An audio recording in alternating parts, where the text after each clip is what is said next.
কিছু গল্প আছে যেগুলো শুরু হয় একটুখানি কৌতূহল দিয়ে আর শেষ হয় জীবনের সবচেয়ে বড় শিক্ষায়। আজ শুনবেন এক হৃদয় ছোঁয়া ফেয়ারি টেল, ব্যাং রাজকুমারী। বহু দিনের রাজা আজ হঠাৎ বুঝলেন সময় কাউকে থামে না।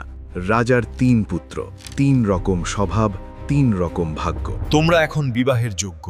খোলা মাঠে গিয়ে ৩ দিকে তীর ছুড়বে, যার তীর যেখানে পড়বে সেখান থেকেই পাত্রী নিতে হবে। আর ঠিক সেদিনই শুরু হলো এক অদ্ভুত স্বয়ংবরা। ৩ ভাই দাঁড়ালো, ৩ ভাগ্যে ছুটবে ৩ তীর। তীর ছুটল আর ভাগ্য লিখতে শুরু করলো নিজের ভাষা।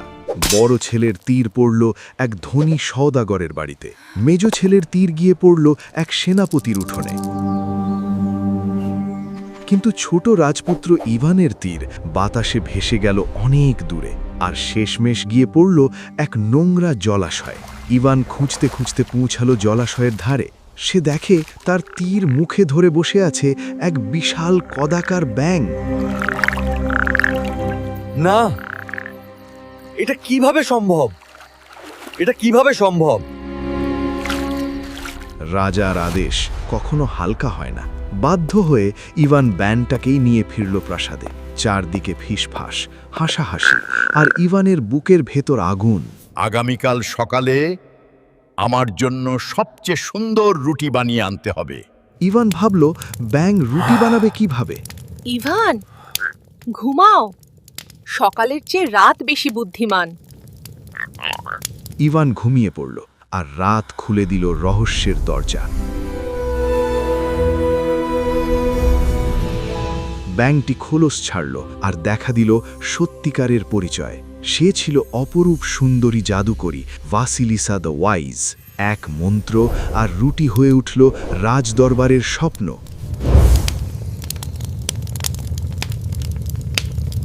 রুটিটা যেন সোনালি আলোয় গড়া। ৩ পুত্রবধূ হাজির হলো ৩ রকম রুটি নিয়ে। রুটি দেখে রাজার চোখ বড় হয়ে গেল। সবচেয়ে সুন্দর রুটি এসেছিল ইভানের ঘর থেকেই। এবার আমার জন্য সবচেয়ে সুন্দর কার্পেট বানাবে। দ্বিতীয় পরীক্ষার কথা শুনে ইভানের বুক আবার ভারী হয়ে এলো। কার্পেট? আমি তো কিছুই পারি না। ঘুমাও ইভান, বাকি কাজ রাত করবে। আবারও খোলস ছাড়ল ব্যাঙ, আর জেগে উঠল জাদু। তার আঙুলের ছোঁয়ায় সুতো যেন গান গায়। কার্পেটটা রাজ্যের সেরা শিল্পীর থেকেও সুন্দর। দ্বিতীয় পরীক্ষাতেও ইভানের ঘরই জয়ী। আজ রাতে ভোজ সভা, সবাই সস্ত্রীক উপস্থিত হবে। আমি ব্যাংকে নিয়ে ভোজ সভায় যাব কিভাবে? তুমি যাও, বাইরে বজ্রপাত হলে বুঝবে আমি আসছি।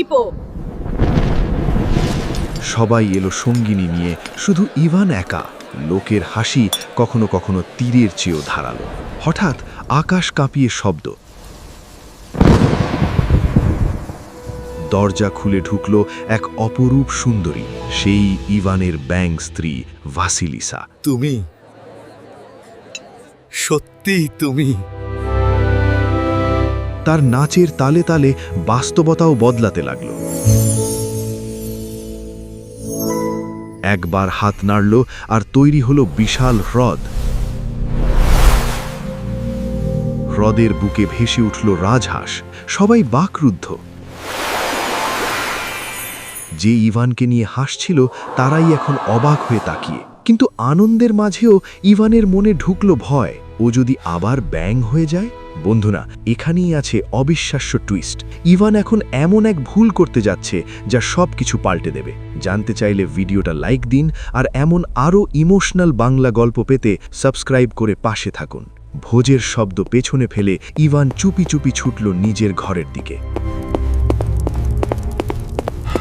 ভয় মানুষকে অন্ধ করে দেয়, আর ইভান সেই ভয়েই খুঁজতে লাগলো ব্যাঙের খোলস। এটা নষ্ট করলেই সে আর পড়তে পারবে না। সে ভাবল, এটা পুড়িয়ে ফেললেই সব ঠিক হয়ে যাবে। এক মুহূর্ত, আর খোলসটা আগুনের ছাই হয়ে গেল। ইভান, তুমি কোথায় ছিলে? হাই ইভান, এটা তুমি পুড়িয়ে দিলে? আর মাত্র 3 দিন অপেক্ষা করলে আমি চিরতরে মানুষ হয়ে যেতাম। এখন আমাকে ফিরে যেতে হবে হ্যাগ, ভয়ঙ্কর জাদুকর কোশেই দ্য ডেথলেসের কাছে। এক ঝলক ধোঁয়া আর ভাসিলিসা উড়ে গেল অন্ধকারের দিকে। ভাসিলিসা, আমি ভুল করেছি, আমাকে ক্ষমা করো। পরদিন ভোরে ইভান পাগলের মতো বেরোলো, শুধু একটাই লক্ষ্য, ভাসিলিসাকে ফেরানো। বোনটা যেন হাজার প্রশ্ন লুকিয়ে রেখেছিল। পথে তার দেখা হলো এক বুড়ো সন্ন্যাসীর সাথে। কোশেই অমর রাজপুত্র, তাকে মারা খুব কঠিন। তার মৃত্যু লুকিয়ে আছে অদ্ভুত জায়গায়। যেখানে থাকুক আমি তাকে খুঁজে বের করব। বনের পথ ধরে যেতে যেতে ইভান হঠাৎ এক আর্ত চিৎকার শুনল। পাশেই মাটির গর্তে কাদায় আটকিয়ে আছে এক বিশাল ভাল্লুক। ইভান গাছের মোটা শক্ত লতা দ্বারা ভাল্লুকটাকে গর্ত থেকে উঠতে সাহায্য করল।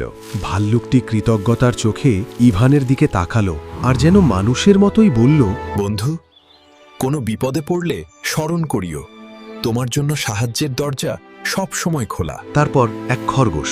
ইভান আবারও দয়া দেখালো, কারণ তার লড়াইটা ছিল নিজের ভুলের বিরুদ্ধে। কিছু দূর যেতেই ইভান শুনল এক নেকড়ে চিৎকার করছে।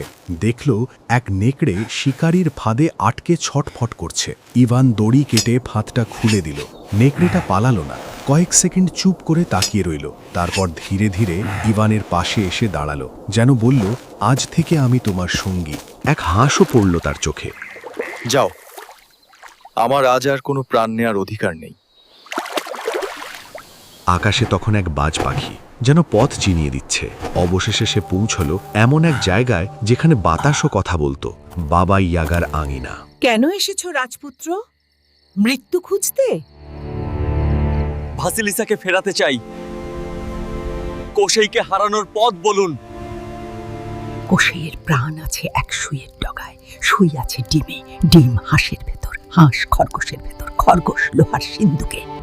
সিন্ধুক আছে সমুদ্র পাড়ের বিশাল ওক গাছের মগডালে। এক মৃত্যুর ভেতর আরেক মৃত্যু, যেন মায়ার গোলক ধাঁধা। ইভান আর থামল না। এবার তার সামনে শুধু সমুদ্র আর সেই ওক গাছ, সমুদ্রের গর্জন, আর তার পাশে দাঁড়িয়ে এক বিশাল প্রাচীন ওক। সিন্দুকটা ছিল মগডালে, অসম্ভব উঁচুতে। ঠিক তখন সেই ভাল্লুকটা হাজির। এক ধাক্কা আর ভাল্লুকটা গাছটাই উপড়ে ফেলল। সিন্দুকটা পড়েই ভেঙে গেল, আর ভেতর থেকে ছুটল এক খরগোশ। এক মুহূর্ত দেরি মানেই সব শেষ। ইভানের বন্ধু নেকড়েটা খরগোশটাকে ধরে ফেলল, আর খরগোশের ভেতর থেকে বেরিয়ে এলো এক হাঁস। সে উড়ে পালাতে চাইল। বাজ পাখি আকাশ চিরে নেমে এলো। হাঁসটা ডিম ফেলে দিল সোজা সমুদ্রের জলে। ইভানের মনে হলো সব শেষ, ডিম তো সমুদ্রে হারিয়ে গেল। কিন্তু দয়া অনেক সময় সমুদ্রকেও নরম করে দেয়। সমুদ্র থেকে উঠল এক বিশাল মাছ, মুখে করে এনে দিল সেই ডিম। এইটাই কোশেইয়ের মৃত্যুর দরজা। ইভান ডিম ভাঙল, আর ভেতর থেকে বেরোলো এক সূক্ষ্ম সুঁই। এক সুঁইয়ের ডগায় লুকিয়েছিল অমরতার শিকড়। ঠিক তখনই ছুটে এলো কোশেই দ্য ডেথলেস। আমার থেকে যা কেড়ে নিয়েছো তার মূল্য দিতে হবে রাজপুত্র।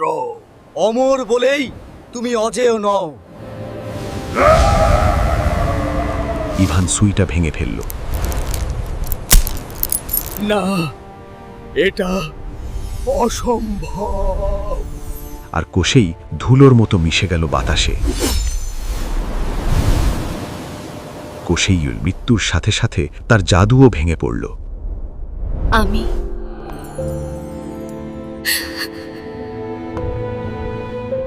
মুক্ত।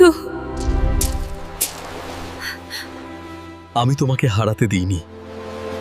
তারা ফিরল। পথটা আর আগের মতো অন্ধকার লাগলো না। রাজ্যে ফিরে এলো ইভান, সাথে ফিরে এলো তার রাজকুমারী। তোমাদের সাহস আর ধৈর্য, এটাই রাজ্যের আসল শক্তি। এই গল্প শেখায় তাড়াহুড়োর সিদ্ধান্ত বিপদ ডেকে আনে, কিন্তু দয়া আর সাহস সেই বিপদ কাটিয়ে দিতে পারে। গল্পটা কেমন লাগলো? এমন আরও জাদুকরী কাহিনী শুনতে চ্যানেলটি সাবস্ক্রাইব করে বেল আইকনটি চেপে দিন। দেখা হবে পরের গল্পে।